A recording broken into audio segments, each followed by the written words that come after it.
에베소서 2장 강의에 이어지고요. 구원의 복음이라는 주제로 네 번째 시간, 오늘은 그리스도와 함께 살리심이라는 제목의 말씀을 전합니다. 예수를 믿고 궁극의 은총은 천국에 가는 겁니다. 예수 믿고 부자 되는 것도 중요하지만 부자 되는 것은 꼭 예수를 안 믿어도 부자는 많이 되잖아요. 예수님을 믿고 결국에는 천국에 가는 것이요, 생명으로 말하면 영생을 얻는 것인데요. 천국에 누가 갈 수 있을까? 만약에 반대로 물어보면 물론 예수님을 믿는 사람은 가는 거겠죠. 천국에 누가 들어갈 수 있을까? 만약에 우리 다양한 접근으로 할 수 있죠. 거룩으로 얘기하면 거룩한 자가 가는 것이죠. 천국은 거룩하지 않은 사람은 들어갈 수 없죠. 또 거듭난 사람이 들어가죠. 거듭나지 않으면 볼 수도 없고 들어갈 수도 없고 아예 접근도 안 되는 것인데요. 거듭나야 하고, 또 믿는 자가 들어가는 것인데요.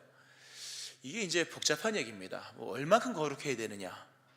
원래 얼마큼 거룩은 그냥 거룩이지, 거룩에는 정도가 없는 겁니다. 그냥 거룩하지 않으면 거룩하지 않은 것이 99%의 거룩은 성립되지 않는 거니까요. 여하간 그렇고, 또는 믿음이 얼마만큼 있어야 됩니까? 이런 얘기도 참 난해한 얘기입니다. 이 복잡한 얘기를 하면 천국에 대한 접근이 참 어려운데요. 그러나 이제 관계적인 측면으로 천국에 누가 들어갈 수 있느냐 이렇게 얘기를 한다고 하면, 관계적인 접근으로 한다면 하나님이 아시는 자가 천국 갑니다. 누가 천국에 가느냐? 믿음을 얘기하고 거룩을 얘기하고 경건을 얘기하고 거듭남을 얘기하면 참 얘기할 게 너무 많은데 간단하게 관계적인 차원에서 누가 영생을 얻고 구원을 받느냐 할 때, 하나님이 아시는 자가 구원을 받고 천국에 가는 겁니다. 가령 저희 이제 예수님이 하나님을 천국을 내 아버지의 집에는 거할 것이 많도다, 이게 집이라는 개념으로 얘기를 하거든요. 똑같습니다. 만약에 저희 집에 누가 들어와서 거주할 수 있느냐, 잠깐 왔다 가는 거 말고요. 가끔씩 손님도 오고 가끔씩 수리하는 기사분도 오지만 다 가잖아요. 근데 정말 우리 집에 들어와서 같이 밤을 지새우고 또는 10년, 20년, 30년 평생도록 살 수 있는 사람이 누구냐 할 때 다 제가 아는 사람입니다. 그것도 아주 긴밀하게 아는 사람만. 저희 집 비밀번호를 알 수 있는 사람은 없잖아요. 하나님의 나라도 복잡하게 얘기하면 복잡합니다. 그러나 쉽게 설명하면 간단합니다. 하나님이 아시는 사람은 다 천국에 들어갑니다. 성경에서 가장 무서운 심판의 말씀이 뭐냐 하면요, 내가 너를 도무지 알지 못하니 불법을 행하는 자들아 내게서 떠나가라. 내가 아무리 기억을 되돌리고 기억을 더듬어도 당신이 누군지 모르겠습니다. 그럼 천국에 못 들어가는 겁니다. 내가 믿음 생활을 수십 년, 수백 년을 한다 할지라도 하나님이 나는 너를 도무지 모르겠다, 기억조차 나지 않고 흔적도 없다, 그러면요 누구도 천국에 들어갈 수 없는 겁니다.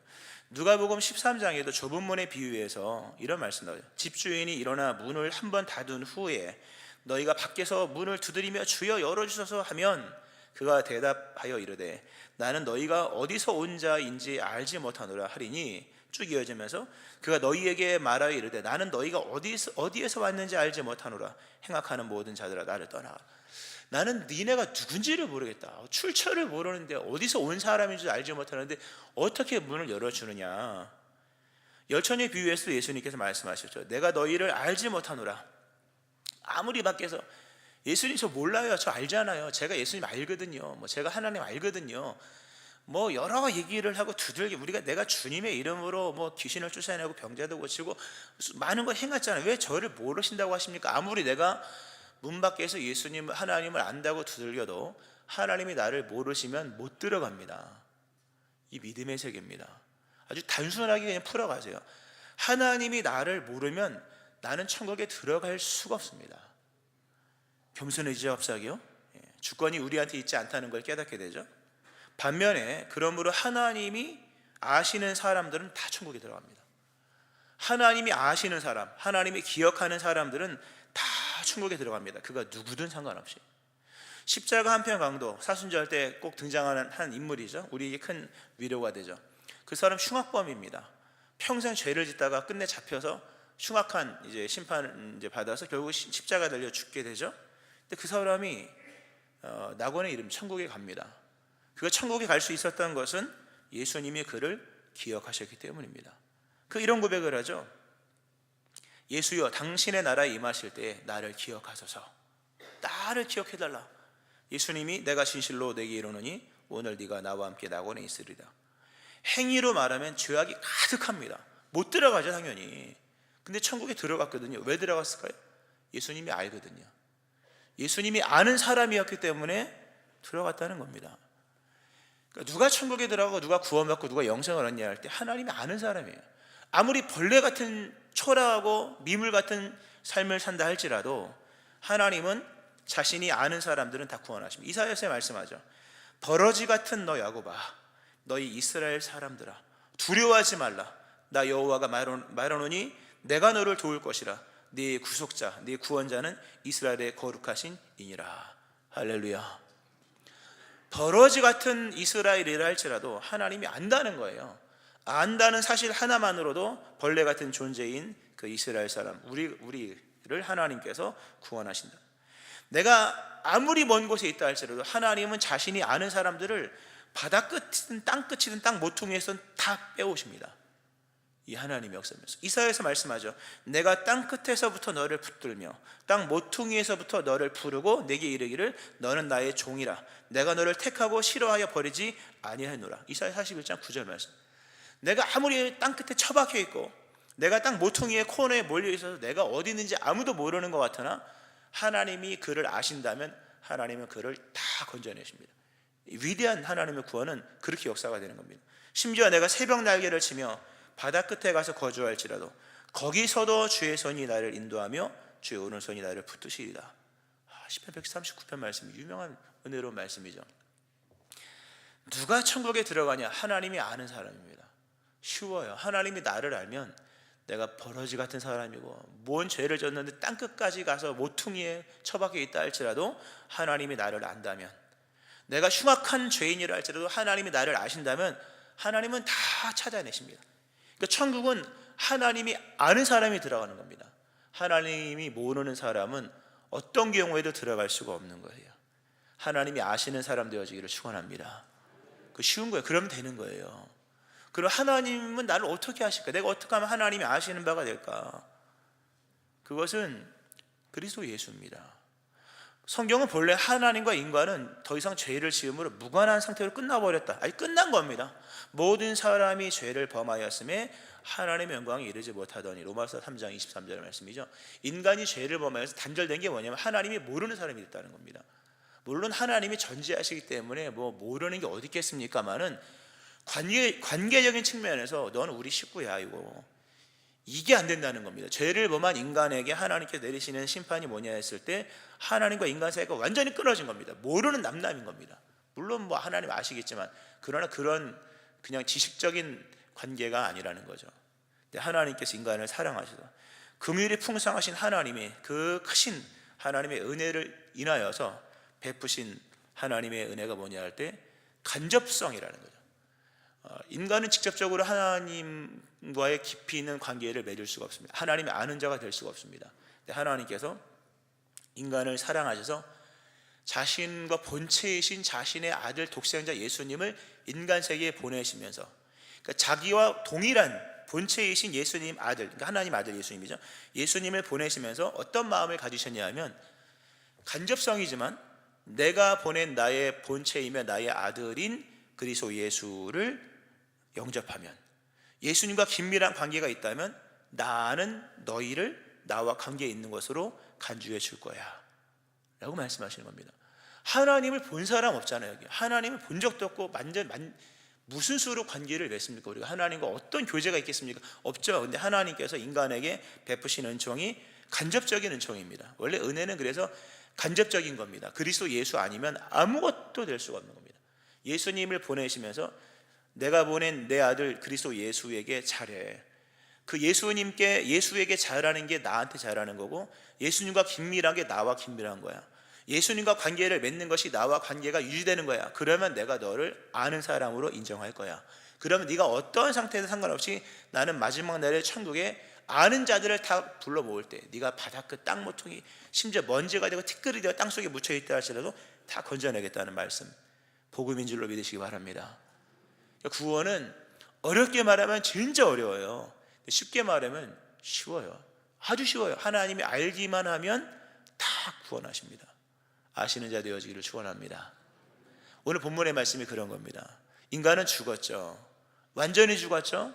살아날 수 없을 만큼 죽었죠. 죽음과 더불어서 자리를 잃어버렸죠. 지옥으로 들어가게 되어 있는 거죠. 근데 하나님께서 그리스도와 함께 살리시고 그리스도와 함께 일으키시고 그리스도와 함께 앉히셨다. 하늘에 앉히셨다. 오늘 세 가지입니다. 그리스도와 함께 살리셨고 그리스도와 함께 일으키셨고 그리스도와 함께 하늘에 앉히셨다. 이 보면 함께 그리스도와 함께 그리스도와 함께 그리스도와 함께 이 함께라고 하는 단어가 이게 그 헬라어로만 이렇게 쉰이라는 단어로 이렇게 들어갑니다. 헬라어 발음으로. 이걸 어떻게 이해하기 쉽냐면요. 우리가 심포니라고 하죠. 교향곡을 연주한 오케스트라 뭐 이렇게 심포니라고 하잖아요. 관현악을 위하여 작곡한 피아노 하나로도 소화가 안 되는, 바이올린 한 대로도 소화가 안 되는, 적어도 수십 개의 악기가 동원되어야지만 제소리가 날 수 있는 보통 뭐 저는 모르지만 사악장으로 된 규모가 큰 곡을 갖다 이제 우리가 교향곡 또는 심포니라고 하잖아요. 그 심포니, 오케스트라가 동원이 돼야만 연주가 가능한 곡을 이제 뭐 심포니라고 이렇게 얘기를 한다고 합니다. 알아보니까 하는데요. 그 심포니가 심포네오라고 하는 단어에서 나온 겁니다. 조화를 이루다. 근데 그 심포네오라는 단어의 쉼이라고 하는 단어가 오늘 본문의 신이라고 하는 단어와 같은 뜻입니다. 그런 뜻이에요. 혼자서는 안 되는 일이에요. 그러나 모으니까 놀라운 교향곡이 나오는 것처럼 구원은 그리스도와 하나님의 합작품이다. 거기다 우리를 껴주신 겁니다. 그리스도와 함께함으로 인하여서 우리가 이룰 수 없는, 얻을 수 없는, 올라갈 수 없는, 그러니까 얻을 수 없는 생명, 그리고 얻을 수 없는 상태, 올라갈 수 없는 자리까지 올라가게 하신 겁니다. 누가? 하나님께서. 누구와 더불어? 그리스도를 통하여 그리스도와 더불어. 우리가 한 게 뭐냐? 아무것도 없는 거예요. 맨 마지막에 좀 붙여놓을 겁니다. 우리가 그럼 그리스도와 함께 해야겠죠. 그것이 무엇인지에 대한 부분도 기쁨을 설명합니다. 자, 일단 그리스도와 함께 살리셨대요.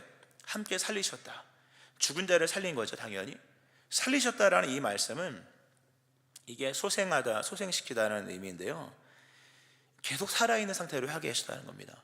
세상에 살아있는 모든 것은 다 죽죠. 그죠? 근데 우리 하나님께서 그리스도와 함께 우리를 살리신 것은 앞으로도 계속 살아있는 상태가 되게 하셨다는 말씀입니다. 앞으로도 계속 살아있는 상태. 언제까지? 영원까지. 할렐루야. 영원토록 살게 하셨다. 두 번째, 함께 일으키셨대요. 이게 쉰에게 이로라고 해서 이게 부활시켰다는 의미가 큽니다. 죽은 사람을 일으켰다는 거예요. 부활시켰다는 거죠. 하나님께서 그리스도 예수 안에서 우리를 살리셨고 우리에게 생명을 허락하셨는데 그 생명은 부활 생명입니다. 부활 생명이라고 하는 것은 다시는 죽지 않는다는 거죠. 다시 말씀드리면 죽음이 문제되지 않는다는 거예요. 여기 안 죽는 사람 아무도 없죠. 그죠? 모든 인간은 다 죽습니다. 50이 넘으신 분은 앞으로 살 날이 50년 남은 거라고 생각하면 되고요. 60이 넘으신 분은 한 40년 한 80 넘으신 분들은 한 20년, 30년 남았다고 생각하시면 돼요. 제가 그것도 많이 쳐준 거예요. 교회라서 많이 쳐준 겁니다. 본인의 몸 상태를 보세요. 몇 년이나 살까? 진짜 많이 쳐준 겁니다. 결국 사람은 다 죽죠. 근데 죽음이 문제되지 않는 것은, 우리에게는 문제가 되지 않는 것은 그리스도와 함께 일으키셨다. 쉰에게 이로 부활시키셨다는 뜻입니다. 더 이상 죽음이 우리에게 문제가 되지 않는다. 왜? 죽음 이후에 다시 살리실 거기 때문에. 예수님께서 행하신 말씀 중에 정말 이렇게 제일 멋있는 말씀, 제일 은혜가 되는, 물론 개인적이지만 바로 이 말씀입니다. 예수께서 이르시되 나는 부활이요 생명이니 나를 믿는 자는 죽어도 살겠고. 이 말씀 참 물론 개인적이지만 너무 은혜롭습니다. 내가 부활이다, 내가 생명이다. 만약에 내가 생명이라고만 얘기하면 죽으면 끝이잖아요. 근데 부활을 앞에다가 놨다는 거죠. 왜? 죽어도 다시 산다는 거죠. 나는 부활이요 생명이기 때문에 나를 믿는 자는 죽어도 살겠고. 걱정하지 마. 30년, 40년, 50년 뒤에 죽는다. 가령 예를 들어서 아니면 70년 뒤에 죽는다. 걱정하지 마. 죽은 이후에 바로 살아납니다. 할렐루야. 영이 살아나고 육은 때가 되면 또 하나님이 부활시키시죠. 우리 성가대 찬양한 것처럼 때가 되면 다 행하십니다. 이 놀라운 은혜입니다. 이게 지금 멀게 느껴지죠. 이 땅이 중요하다고 생각하니까 그러나 생각보다 땅의 것들은 빨리 지나가더라고요. 얘도 어르신들이 뭔 시간이 이렇게 빨리 갔는지 금방 지나간다 그러더니 그게 거짓말이 아니었어요. 시간이 금방 지나갑니다. 곧 머지않아서 50년, 60년, 70년 뒤에 죽음이 오겠죠. 그러나 걱정하지 말 것은 부활이요 생명이신 예수님과 함께 우리를 일으키셨기 때문에 우리에게는 단순한 생명만이 아니라 영원한 생명, 특별히 죽음이 문제되지 않는 생명을 예수님 안에서 하나님께서 우리에게 허락하셨다는 겁니다. 할렐루야. 이걸 미리 기뻐하셔야 돼요. 죽음의 문턱 앞에서 노래할 게 아니고. 자, 그런가 하면 하나님께서 오늘 그리스도와 함께 하늘에 앉히셨다. 그리스도와 예수 안에서 함께 하늘에 앉히셨다고 나옵니다. 참 귀한 말씀입니다. 죽어서 부활한 다음에 어떻게 될 것이냐? 오늘 본문의 말씀에 보면 하늘에 앉혀놓으신다. 이거는 영광의 개념으로 말하면 큰 영광이죠. 대통령 옆에 앉아보셨습니까, 여러분? 앉아볼 리가 없죠, 우리가. 그죠? 예. 그 자리도 쉽지 않은 겁니다, 여러분. 근데 하나님 보좌 우편에 앉는다고 하는 것은, 하늘에 앉혀놓으셨다고 하는 것은 불가능한 일이죠. 근데 하나님께서 그리스도와 함께 앉았다고 하는, 그리스도 하나님 보좌 우편에 그리스도가 앉아 계신 거잖아요. 그 옆에 누가 있습니까? 우리가 있는 거예요. 할렐루야. 참 귀한 말씀이죠. 동시에 이 말씀에는 앉았다라는 표현이 성경에 몇 군데 나오거든요. 예수님께서 하늘에 올라가셔서 하나님 보좌 우편에 앉아 계시니라. 우리 사도신경 고백에도 있는데요. 그거는 승리, 완성, 완결을 의미합니다. 히브리서를 보면 예수님을 대제사장으로 소개를 합니다. 그러면서 예수님에 대한 말씀을 하면서 이렇게 얘기합니다. 지금 우리가 말하는 요점은 이러한 대제사장이 우리에게 있다는 것이라. 그는 하늘에서 지극히 크신 이의 보좌 우편에 앉으셨으니 성소와 참 장막에서 섬기시는 이시라. 이렇게 나옵니다. 이게 무슨 얘기냐면요, 구약의 개념으로 보면 제사장들이, 특히 그 대제사장들이 이제 성소와 지성소를 들어가잖아요. 딱 들어갈 때부터 뭐 합니까? 서 있는 겁니다. 서서 모든 일을 다 마칠 때까지 한 번도 앉을 수가 없습니다. 그러니까 제사장들은 오래 서 있어야 됩니다. 들어가는 순간부터, 성소에 들어가는 순간부터, 그러니까 제사장들의 뜰에 들어가면서부터 의자는 없습니다. 거기는 섬기러 들어가, 하나님을 섬기러 들어간 것이기 때문에 편의시설이 없습니다. 모든 하루 종일 일을 할 때까지 서 있고, 모든 일을 다 마치고 나온 다음에 의복을 벗고 나서 뭐 합니까? 앉는 거예요. 그 성경에는 예수님이 하나님 보좌 옆에 앉아 계시느니라, 이런 개념으로 설명을 히브리서 1장에 나옵니다. 이는 하나님의 영광의 광채시요 본체의 형상이시라. 그의 능력의 말씀으로 만물을 붙드시며 죄를 정결하게 하는 일을 하시고, 즉 마치시고, 높은 곳에 계신 지극히 크신 이의 우편에 앉으시느니라. 예수님의 사역을 다 종결하고 완결하고 완전히 온전하게 일을 마치시고 그 자리에 앉아 계셨다라는 겁니다. 이게 귀한 의미입니다. 우리도 하나님이 그리스도와 함께 하늘에 앉히셨다고 하는 것은 우리가 해야 할 모든 일들을 하나님께서 그리스도 안에서 다 완주한 걸로, 또는 완결한 걸로, 완성한 걸로, 또는 싸움으로 승리한 것으로 간주해 주신다는 겁니다. 할렐루야. 우리 스스로는요 충성할 수가 없고요, 완성할 수 없고, 완결할 수 없고, 승리할 수도 없습니다. 근데 하나님께서 그리스도 예수와 함께 우리를 승리자의 자리에, 또는 완성자의 자리에, 완결자의 자리에, 그 충성스러운 자리에 앉혀주신다고 하는 거예요. 왜? 예수님과 함께 했기 때문에. 예수님이 계신 곳 그 높이만큼 우리가 올라간다고 하는, 그 자리에 인정받는다고 하는 겁니다. 할렐루야. 참 귀한 말씀입니다. 예수님 없으면 생명도 얻지 못하고요, 부활도 안 되고, 그리고 우리가 맡고 있는 기본적인 것들, 뭐 교회 안에서뿐만 아니라 가정에서 주어지는 수많은 것들, 사회적 책임이나 이런 것들도요 하나도 이룰 수가 없습니다. 근데 하나님은 감사하게도 우리를 보시는 것이 아니라 예수님을 보면서 다 간주해 주는, 그러니까 전가라 그러잖아요, 신학적 용어로. 인정해 주는 겁니다. 안 그런데 해주는 겁니다. 그렇게 의롭지 않은데 의롭다 칭해 주는 것이고, 뭐 한 것도 없는데 한 것으로 여겨주시는 거예요. 뭐 명예롭지도 않은데, 영광 다 떠난 인간들인데 영광스러운 존재로 하나님 옆에 앉혀주신다는 거죠. 그러니까 하나님이 우리를 아시는 방식이 그러하다는 거예요. 어느 누구도 하나님이 알지 못하면 천국에 못 들어갑니다. 하나님이 아시는 방식은 오직 하나, 그리스도 예수를 통해서 우리를 아신다는 거죠. 자, 우리 안에 그러면 오늘 구원의 복음이니까 여러분 안에 구원이 있습니까? 천국까지 천국에 자신 있습니까? 이렇게 많이 물어보면 유명한 질문. 오늘 밤 당신이 죽는다면 천국과 자신 있습니까? 질문이 틀렸죠. 오늘 밤 죽는 건 아니니까 모르죠. 오늘 밤 죽으면 가령 예를 들어서 천국까지 자신, 오늘이든 내일이든 상관없습니다. 자신 없을걸요, 여러분? 만약에 자신 있다고 아멘하는 분이 있으면 제가 또 물어봐요. 그러면 근거는 뭡니까? 근거는 뭐냐? 우기지 말고, 우기기 대장 있지 않습니까? 될 줄로 믿어요. 그건 우기는 거고요. 신앙은 우기는 게 아닙니다. 믿는 거지. 오늘 구원을 받은 근거가 뭐냐라고 하는 겁니다.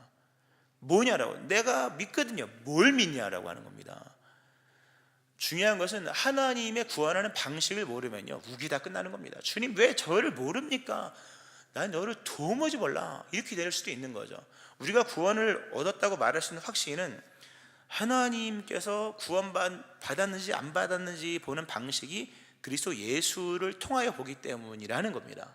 성경에 이런 말씀이 있습니다. 요한 1서 유명한 말씀이죠. 또 증거는 이것이니 하나님이 우리에게 영생을 주신 것과 이 생명이 그의 아들 안에 있는 그것이니라. 영생을 주셨는데 그 영생이 그의 아들 안에 있는 것이니라. 아들이 있는 자에게는 생명이 있고 하나님의 아들이 없는 자에게는 생명이 없느니라.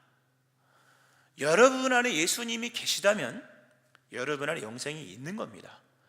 여러분 안에 예수님이 없으면 아무리 날고 뛰고 기고해도 여러분에게 영생이 없는 겁니다. 여러분이 예수님을 진정으로 영접하여서, 물론 그 영접이라는 개념도 끝부분에 좀 어렵게 한번 설명을 할 건데 그건 끝에 가서 어려우니까 예수님을 정말로 영접을 했다면 여러분이 어떻든 상관없이 하나님은 여러분을 아는 자로 인정해 주십니다. 벌레 같고 땅 모퉁이에 능력 없고 절단 끝에 있는 사람인 것 같다 할지라도 우리 안에 예수님 하나님의 아들이 계시다면 하나님 우리를 구원받은 자로 간주해 주십니다. 자, 이렇게 봤을 때 만약 여러분 구원받았습니까? 오늘 천국까지 자신 물으면 다 자신이 없거든요. 그냥 습관적으로 아멘을 해서 그렇지 자신이 없죠. 왜? 믿음이 엉망이잖아요. 우리가 알고 보면 우리가 믿는 거를 믿음이라고 말할 수 있을까요, 여러분? 좀 겸손해져야 됩니다. 이거 진짜 하나님이 간주해 주셨기 때문에 믿음이지, 이거 그분이 점수 안 주셨으면요 힘든 겁니다. 근데 우리가 정말 구원받은 백성이라고 말할 수 있는 것은 예수님을 영접했다는 그 하나입니다. 여러분 안에 예수님이 계시면 여러분은 구원을 받은 겁니다. 안심하셔도 좋습니다. 왜 이렇게 아멘이 큽니까? 안심하셔도 좋습니다. 믿어도 됩니다. 할렐루야. 은혜는 하나님의 아들이 있냐 없냐 이 하나입니다. 하나님의 아들이 우리 안에 계시면 우리는 구원을 받은 겁니다. 왜? 하나님 우리를 아시기 때문에. 할렐루야. 쉬운 거죠. 쉬운 겁니다. 이런 확신을 얻는 것은요, 이런 확신을 얻는 것은 그리스도 예수님을 통하여 우리를 보신다는 하나님의 구원의 이해 방식과 그로 말미암아 행하신 역사를 통해서만 얻어집니다. 그러니까 믿음은 체험이 아니라 진리를 만날 때, 말씀이 우리 속에서 풀어질 때만 마음이 뜨거워지는 겁니다. 체험 갖고 되는 게 한번 마시면 배가 다시 고픈 것처럼. 그러니까 이 확신이 얼마나 중요하냐면, 우리는 그럽니다. 우리가 믿음이 약하다 그러잖아요. 많은 사람이 나는 믿음이 약해. 왜? 생활이 엉망이니까요. 근데 그거는 접근을 너무 2차적인 접근을 한 겁니다. 믿음이 약한 것은 구원의 확신이 없기 때문입니다. 천국에 대한 확신이 없기 때문에, 하나님이 나를 구원하신 것에 대한 확신이 있고 그리스도 예수로 말미암아 내가 하나님의 자녀가 된 것이 확실하면, 우리의 삶 속에서 믿음이 확실하면 믿음으로 살아가는 삶을 살아갑니다. 그러면 우리의 삶에 용기도 생겨지고 사랑도 생겨지면서 이게 삶이 변화가 일어나는 겁니다. 근데 우리는 그런 것이 없이 그냥 삶에 대한 넘어지고 쓰러지는 부분들만 가지고 믿음이 있다 없다 그러는데, 왜 넘어지고 왜 쓰러지고 왜 못 이기고 왜 시도조차 못할까? 구원에 대한 확신이 없기 때문입니다. 공급에 대한 확신이 없기 때문에, 자녀됨의 권세에 대한 확신이 없기 때문이죠. 우리가 지난주 큐티 생명의 삶 하시는 분들은 아마 읽어보셨을지 모르겠습니다만, 거기에 보면 거목 이야기가 나옵니다. 거목은 위에가 울창하고 큰 나무가 거목이 아니라 뿌리가 단단하고 깊이 있는 나무가 거목이라고 나오죠. 아시는 분 있습니까? 큐티 하신 분은 아실 것이요, 모르시는 분은 처음 들을 것인데 들춰보세요. 나옵니다. 뿌리가 깊은 나무가 거목이지 위에가 큰 나무가 거목이 아닙니다. 구원, 내가 그리스도 예수님으로 말미암아 구원받았다. 그 구원은 하나님이 나를 보시는 게 아니라 내 안에 예수님을 보시는 것이다. 그러면 예수님을 영접한 나에게, 비록 부족하지만 예수님과 어쨌든 관계를 유지해 나가는 나의 삶 속에 하나님 영생을 주셨다는 것을 믿고, 영생이면 생명이 영생이고, 구원을 말하면 구원이고, 또 공급으로 말하면 하나님의 자녀됨의 권세, 이런 확신 속에서 오늘 우리가 믿음 없다고 말하는 넘어지는 삶의 변화가 일어나는 겁니다. 신앙의 거목, 믿음의 견고함은 이 하나님이 아들이 있는 자에게는 생명이 있고 아들이 없는 자에게는 생명이 없느니라 말씀하신 부분에 그리스도 예수와 함께 우리를 살리시고 일으키시고 앉히셨다라고 하는 부분이 명확히 서 있는 사람, 이 사람이 믿음의 거목인 거예요. 할렐루야. 다시 물어볼게요. 여러분 구원에 대한 확신이 이제 생기지 않습니까? 좀 뭔가 안심이 되잖아요. 믿음은 그리스도의 관역에 명중을 시키는 게 믿음입니다, 여러분. 죄도 마찬가지예요. 누구를 미워하고 싸우고 그런 것도 당연히 허물과 죄지만, 진짜 큰 죄는 뭔지, 그리스도가 누구신지를 모르는 거예요. 하나님이 그리스도를 통해서 어떤 세계를 펼치시는지를 그걸 명중을 못 맞추면요, 그거 믿음이 아닙니다, 여러분. 믿음은, 그러니까 죄라는 게 관역에서 빗나간 거라 말씀드렸죠. 명중을 시켜야 되는 거예요. 예수님이 누구냐? 하나님이 그리스도 예수 안에서 뭘 행했냐? 우리의 구원은 과연 그리스도와 어떤 관계가 있느냐? 이런 부분이 명확하게 정말 명중이 돼 있어야 되는 거예요. 그런 사람을 믿음의 사람이라고 하는 겁니다. 할렐루야. 말씀을 좀 정리를 하면서요, 유대인들이요, 예수님을 믿기가 참 어려웠습니다. 유대 종교, 바리새인들, 율법사, 서기관들, 제사장들, 그들이 보면요, 모든 게 좋아요. 교회도 잘 나오고, 제사도 잘 지내고, 뭐 11조도 열심히 하고, 뭐 봉사도 열심히 하고, 뭐 하여튼 열심히 합니다. 근데 하나가 없었다는 거죠. 그들 안에 예수님이 없었다는 거예요. 그래서 그들은 밖에 있는 사람인 거예요. 외인들입니다, 알고 보면.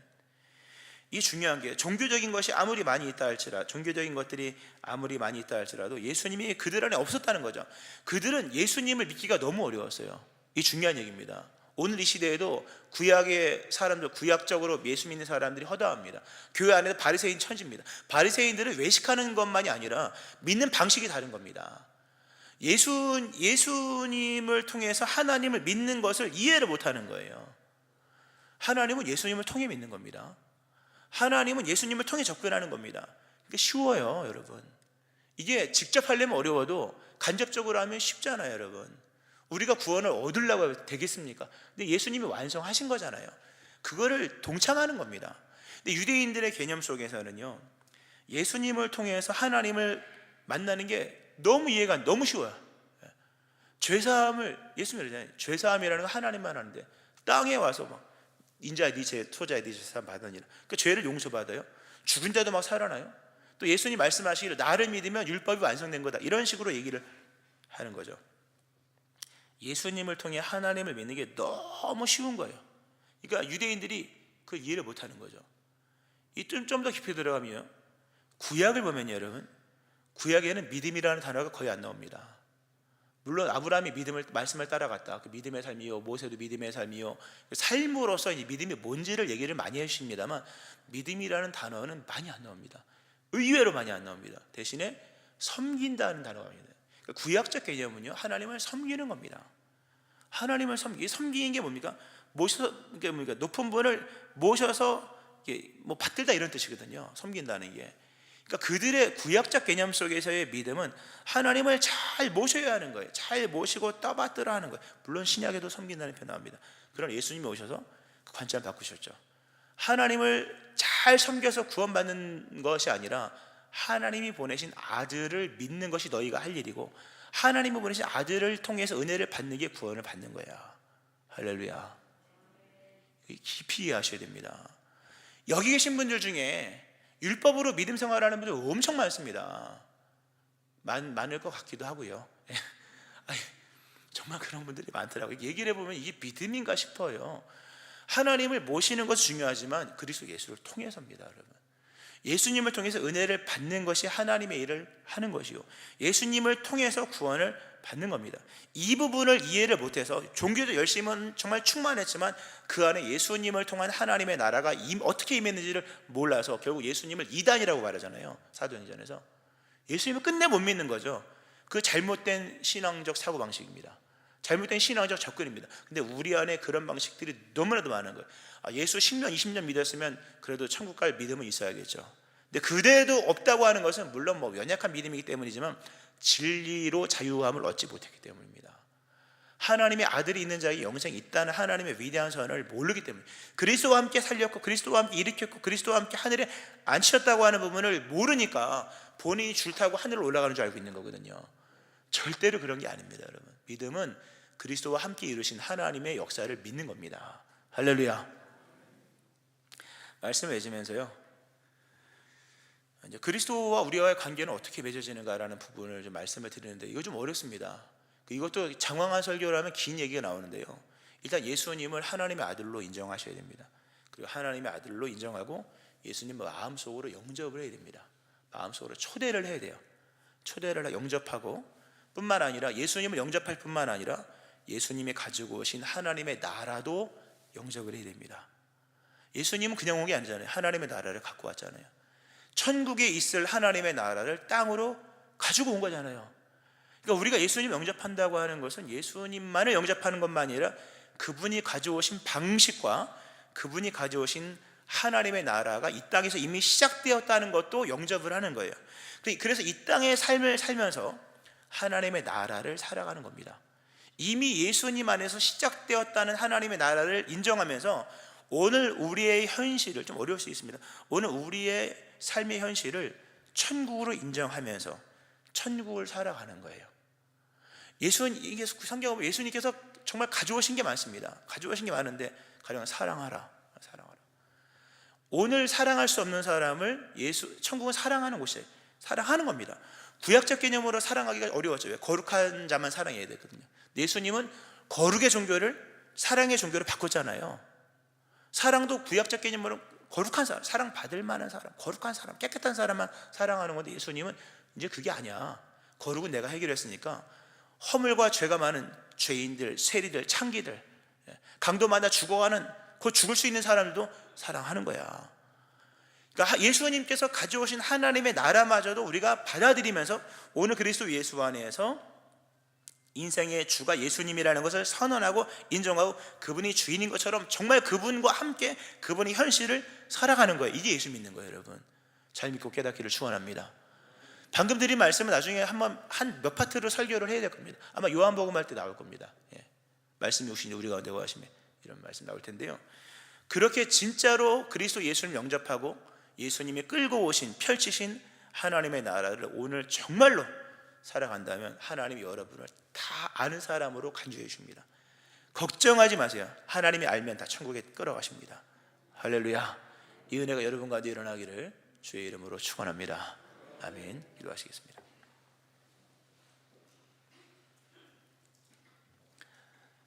그리스도와 함께 살리셨고 그리스도와 함께 일으키셨고 그리스도와 함께 하늘에 앉히셨습니다.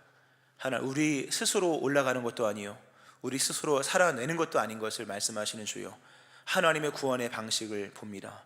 그리스도 안에서 우리를 아시며 그리스도와 함께 우리를 건지시는데, 오늘 이 자리에 예수님을 믿지 않는 분이 있다면 예수님을 영접하게 도와주시고 예수님께서 가져오신 하나님의 나라의 현실을 오늘 살게 하심으로 그리스도 예수님을 참으로 영접한 사람들 되게 하셔서 하나님이 아시는 자가 되어 마지막 그날에, 또 우리의 생명 다하는 그날에 구원받은 백성으로 주님 그 보좌 앞에 서 있는, 또 하나님의 나라에 들어가는 믿음의 사람, 구원받은 심령들 되게 하여 주옵소서. 하나님, 구원이 우리의 행위로 말하면 참 어려운 것이지만 하나님이 아시는 자는 다 구원하시는 것이니, 이 관계 속에서 그리스도 예수께서 우리 안에 있음으로 인하여 우리에게 구원 허락하신 하나님 은혜 감사드리며, 이 믿는 믿음으로 오늘도 믿는 삶을 살아가는 저희를 되게 하여 주옵소서. 이 구원의 은총이 충만하게 하시기를 원하오며 예수님 이름으로 기도합니다. 아멘.